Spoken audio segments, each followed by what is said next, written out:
As the avid viewers of this show know, when you see a monkey, you're supposed to drink, and that rule still stands true in this show, but I'm gonna make you guys also drink when you see that. Friends. All right, maybe not.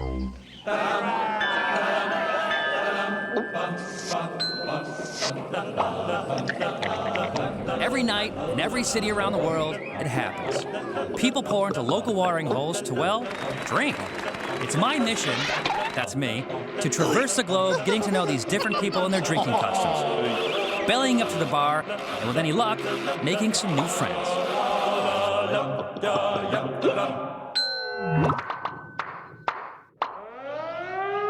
Warning, if you ever get lost in the Philippine jungle, don't expect this guy to do you any favors.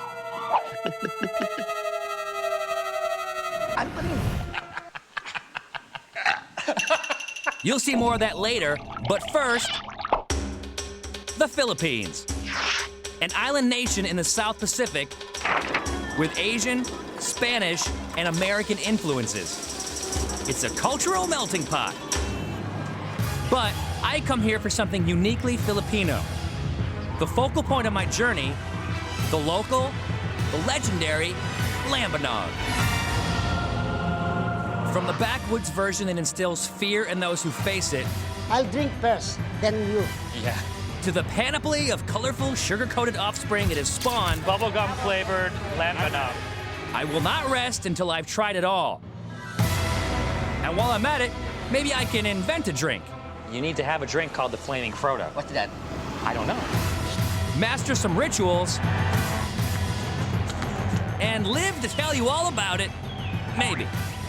I'm not gonna die or anything, right? Do I have the fortitude to endure the journey of the jungle? Ah, something landed on me. It's a veritable three sheets thrill in Manila when I go. Three Philippines!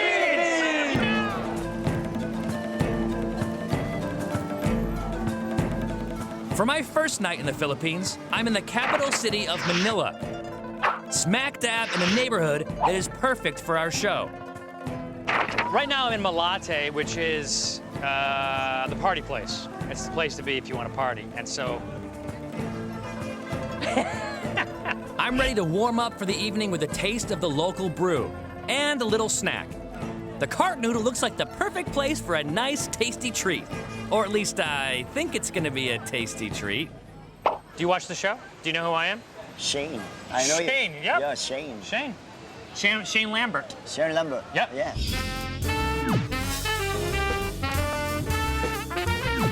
This is Bernard. He owns the place. This I like to call, I'm gonna show you what I got under here, because you can't see, but I have, hey, it's a beer! What do you got? What is that? I didn't see what it was. Awesome, I can see there are gonna be a lot of high fives tonight. Bernard's hoping the beers will give me liquid courage because he has plans for me that will require bravery. Something the locals consider to be the perfect accompaniment to a night of drinking.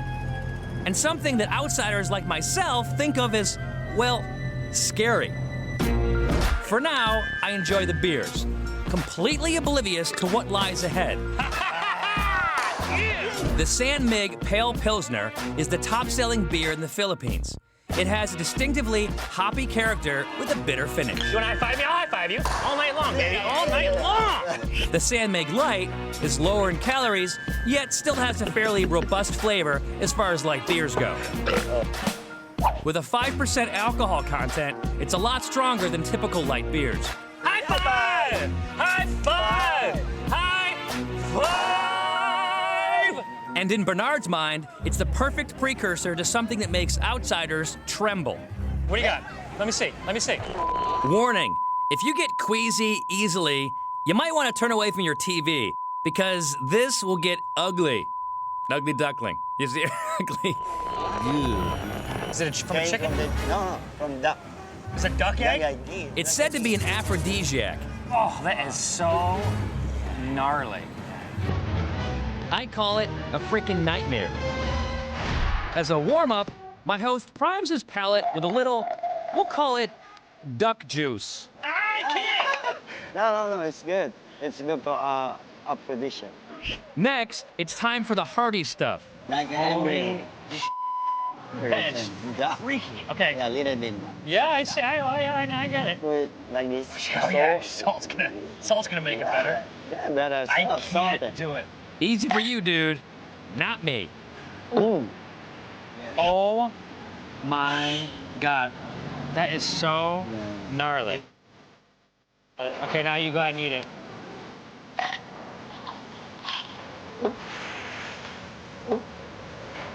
I can't bring myself to eat it at this point because I'm gonna tell you why. I have a duck at home. Oh yeah. I have a duck named Steve McKenna. Stephen McKenna. It's couple. Yeah, you know Steve McKenna? Yeah. That's the name of my duck. So I can't do this because it reminds me of Steve. But what I can do is drink San Mig. Yeah, too. Bye. All right. So I'm out. Oh, you got me! This is my ride. Yeah, yeah. Bye, my friends. Okay, so I've had the local beer, but that's not why I came all the way to the Philippines. I'm here for the real stuff, Lambanog. So I ditched the roadside vendors and hit the Abbas Bar and Grill.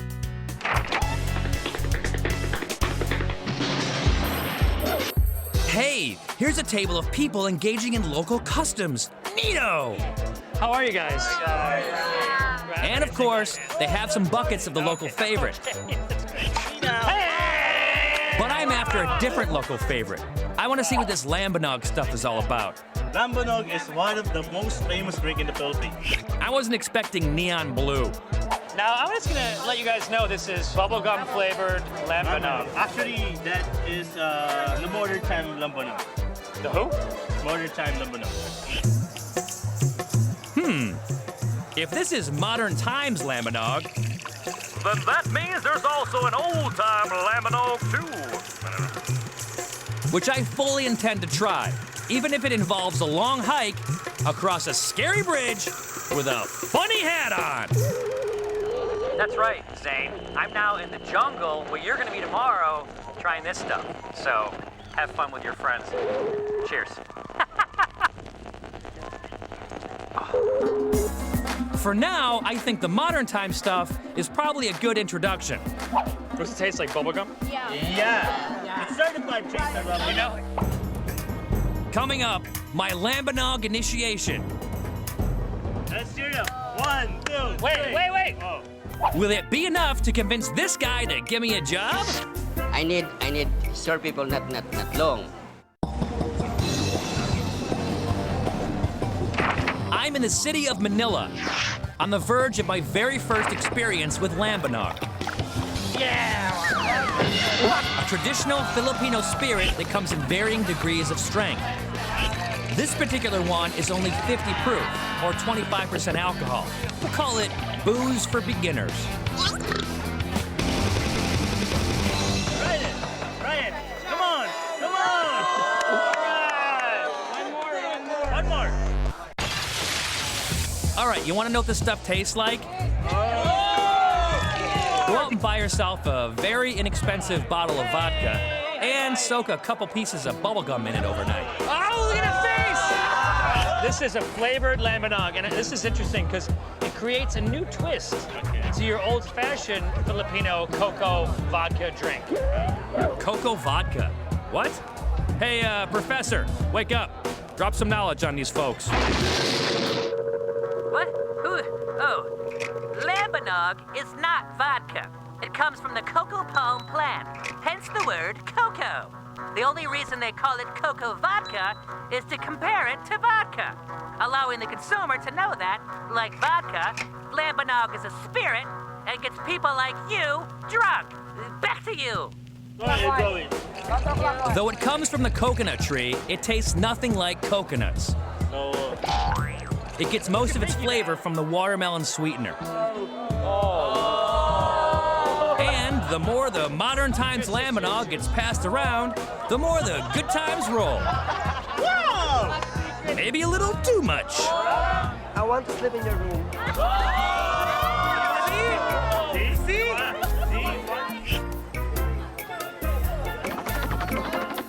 So, after a quick escape, I duck into the one and only Hobbit House, a famous Manila establishment that gives new meaning to the phrase minibar. I couldn't get a job here, right? Because I'm too tall? You have to be short people. Yeah. Yeah. I need short people, not long.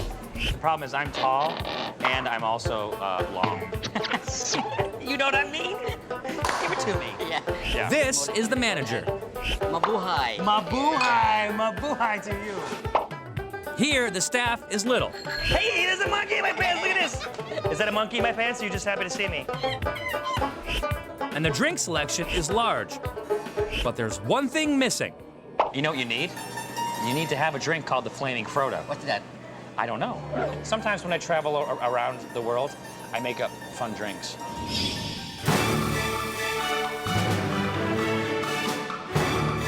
It's time I swing into action. Lambanog plus fire plus San Mig equals the Flaming Frodo. Great. Let's try this that. Yep, I think that'll work. Time to get the boss man's approval. Bloop. There we go. There's a Flaming Frodo. Go.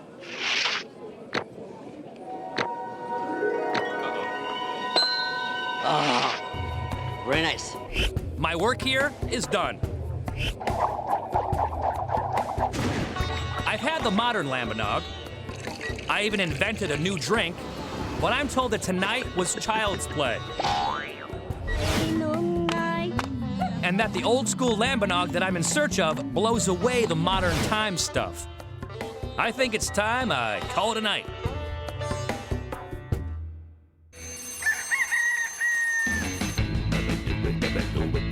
The next morning, I'm ready to road trip.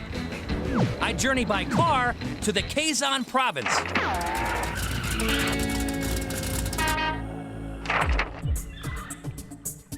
The drive is the easy part. I was told to walk a half mile through these rice paddies to this place, and then I was also told to get the dorkiest hat I could, and I think I did a pretty good job. Thanks. The Quezon province is the country's leading producer of coconut palm products. And one of those products is the ever-important cocoa sap used for making Lambanog. Listen up, people! And this is where it's harvested through a rice field across probably one of the safest bridges I've ever been on, and into the jungle. Speaking of safety, you know more tourists are killed from falling coconuts every year than tigers and lions and bears and sharks all combined. for the harvesters out here, falling coconuts are the least of their worries. You want a ladder? You want a boost? Let me help you out. You just gonna walk? He's after the stems that once held the coconuts. Canisters catch the sap as it slowly drips from the tightly bundled stems. Each time the sap is collected, the stems are cut back, and the canister reattached to collect more sap. Then it's a balancing act to the next tree via some bamboo rods. For more hard-earned drops of liquid gold destined to become Lambanog. The juice, or tuba as it's called, is allowed to ferment about a day and a half. To find out what happens from there, meet Abelardo, the Lambanog man. Armed with some rubber tubing, a fire pit, and a copper pot, he has all the weapons needed to distill one of the deadliest potions I've ever had. Yung tinatanggal sa kanya. Ang tawag dyan yung batting. First, he shows me the weak stuff, a single distilled Lambanog, a mere 90 proof. Wimp. And after 90 proof, After 90 we proof. stop distillation. Yes, and it is ready for market. Okay. Local market. Okay. Just local. The single distilled Lambanog that does not go to market is moved into this room for a second distillation, yielding a more purified product. So this is stronger. Yes, stronger. This is what you And- drink. Yes. Yeah! Yes! Yes, yan. But just how strong is it? This is 80 3 Times 2. times 2. Yan. 160. So this is about 166 proof. Proof. That was the coming from the second distillation. Holy After, It's 166 proof. Yes. That's the strongest drink we've ever had on our show. I'll drink first and Okay, you're gonna show me how it's done. Okay, in my travels on the show, I have found that most connoisseurs are particular about how their beverage's choice is consumed. I might be expected to hold a certain glass in a specific way, eye the beverage for consistency and clarity, release the bouquet and nose the character. Then, and only then, after all that, sip with finely tuned attention to detail. That's how it usually goes down. But here, with Abelardo, the Lambanog man, it goes down like this. You just pour it back.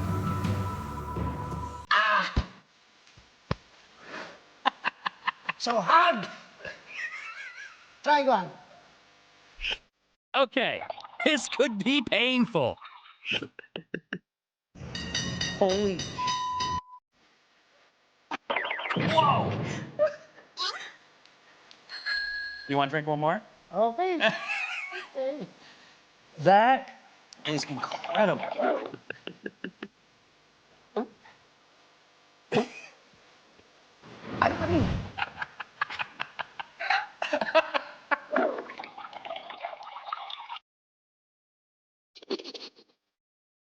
I'm not gonna die or anything, right? I don't know. You don't know. No. You don't know or no? No. We are not dying. We're not dying. You know what we're doing? We're partying. You and me, baby. Let's go party someplace else. Come on. Bring that with us. Okay, I finally tasted the real thing. But there are traditions surrounding its consumption that I still need to experience. Coming up, what the hell is this guy talking about? Para sa demonyo, we call it. Yeah. Para sa demonyo.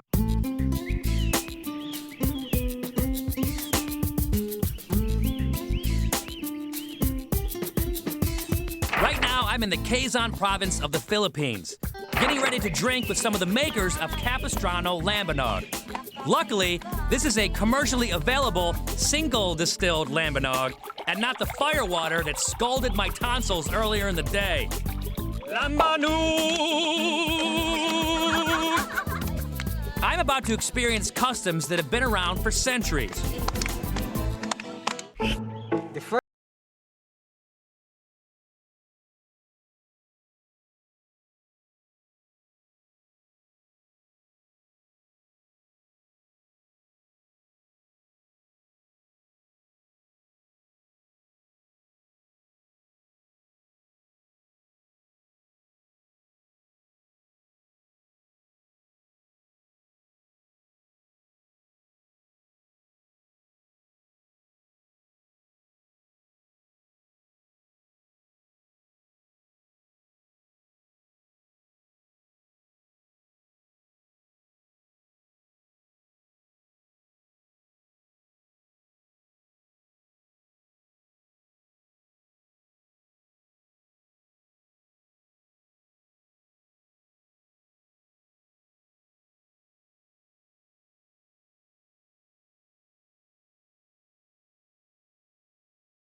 Now we throw it back. Okay.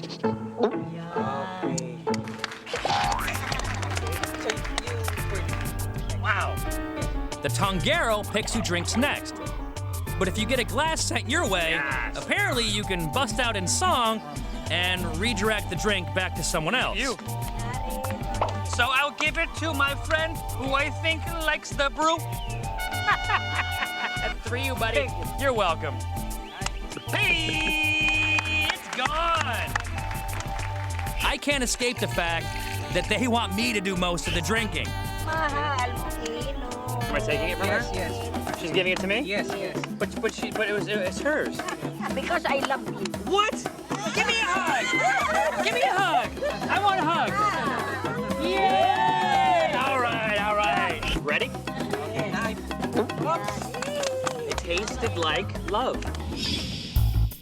Actually, This 90 proof bottle of Lambanog tastes like, well, 90 proof alcohol made from flavorless stems.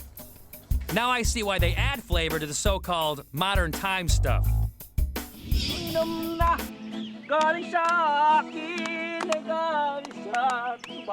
But there's something about drinking it with these people that takes the edge off. I'm starting to get it. Yes, Lambanog is a powerful drink that could easily do you in. This is for my homies. But years of experience with it has led to customs that bring people together, help regulate its consumption, and encourage a happy, well-controlled drinking experience for everyone. Well, except for maybe me. I didn't really eat too much Pulaton. And these people have no idea I was downing 166 proof double distilled Lambanog back at the distillery. I'm not sure what tomorrow will bring, but I can tell you this. Heat plus Lambanog equals exhaustion. Good night.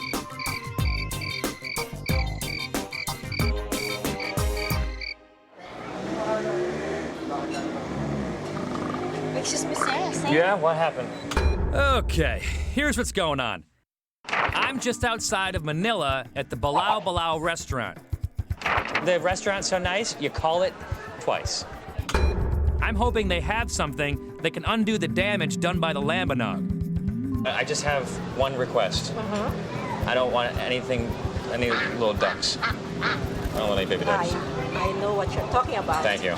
Let's not even talk about it. Balao Balao specializes in traditional Filipino cuisine. This is delicious, and I could eat these all day. Fried shrimp, no problem. Shrimp ceviche, tastes like pickled shrimp. Frog's legs, tastes like chicken. It's good. It's good. But I'm not so sure about these dudes. Beetle larva, which of course lives off the coconut trees. Damn those coconut trees! And damn my crew for not warning me about this. When was this alive? 5 minutes ago. Oh, God, you can't say that to...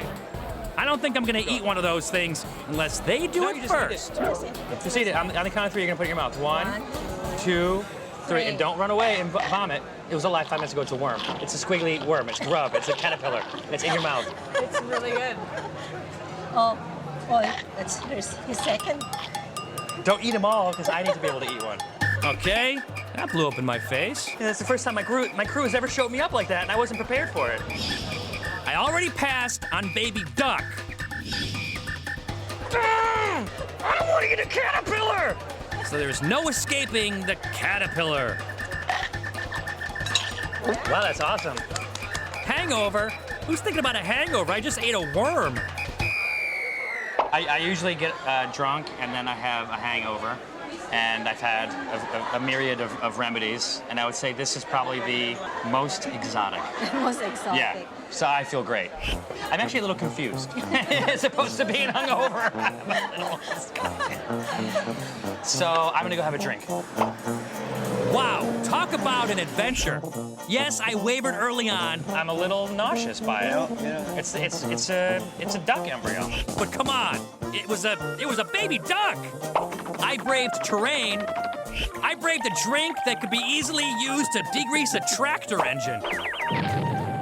Gave the devil a buzz. Para sa demonyo, for the devil. For the devil. Mastered the art of being a tanguero. So I'll give it to my friend who I think likes the brew. And invented a drink. The Philippines, home of the craziest looking buses on earth. And I have no idea why. Delicious Philippines!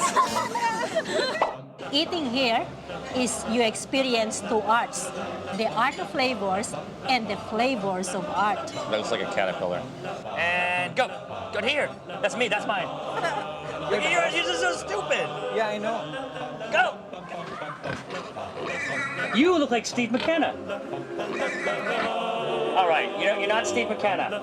I'm sorry. You look nothing like Steve. I'm sorry. I'm sorry.